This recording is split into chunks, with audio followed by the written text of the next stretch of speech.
Hey, what's going on? Welcome back to the channel for another video. So today we're talking about something that's kind of been bugging me.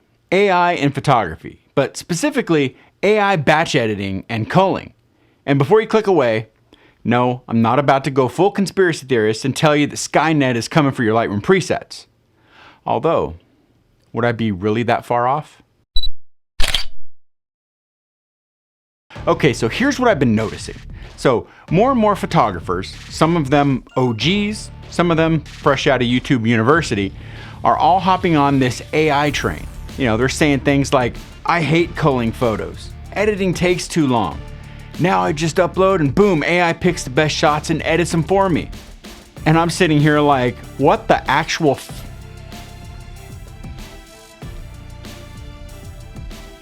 I gotta keep it family friendly. We're classy around here. So let me ask you something. Why do we shoot in manual mode like control freaks on caffeine, but then hand the steering wheel over to a robot to decide what's best? Like, seriously, you'll spend hours obsessing over f-stop versus depth of field while in the field, but the moment that you get back to your desk, it's like, here AI, I'm too fragile to make decisions. Make it make sense. Do you think for a second that Ansel Adams would have let HAL 9000 choose which frame made it into Moonrise Hernandez? Absolutely not. I mean, that man dodged and burned with the fury of 1,000 suns. Now, I do get it to an extent. So if you're a wedding photographer with over 4,000 images and you're one memory card away from an emotional breakdown, fine. AI batch editing? Sure, it'll save you time. I'll give you that. But what happened to the human touch? You know, the part where you actually create something? And some even say that they hate editing. Hate it.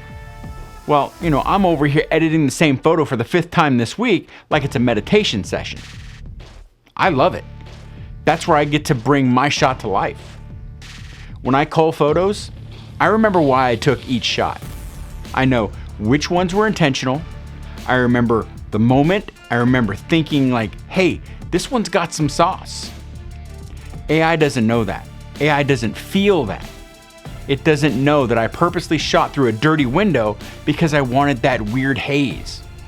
No, it just goes blurry, trash, cool, you just deleted the best shot. Thanks, bot. Look, maybe I'm a glutton for punishment. Maybe I'm just old school, but for me, the process matters. The hunt, the capture, and yes, the edit.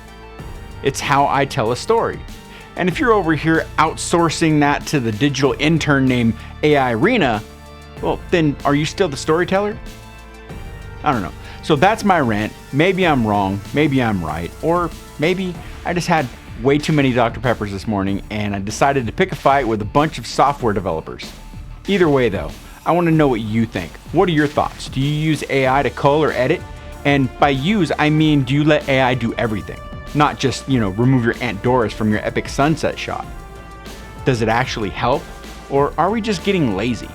Drop your thoughts in the comments and let's start a conversation. Remember to smash that like button if you feel personally attacked or even enlightened. Subscribe if you're new and click the bell so the algorithm doesn't forget that we exist. Also, visit my website, jeff-gresham.com, to grab my Lightroom presets pack that features 13 presets that I designed and use for all my projects. And by the way, if you're a fan of podcasts, I have a new podcast that I'm a part of that's non-photography related and, well, pretty raw at times. The link will be in the description. And until next time, get out and shoot, and I'll catch you in the next video. Peace out.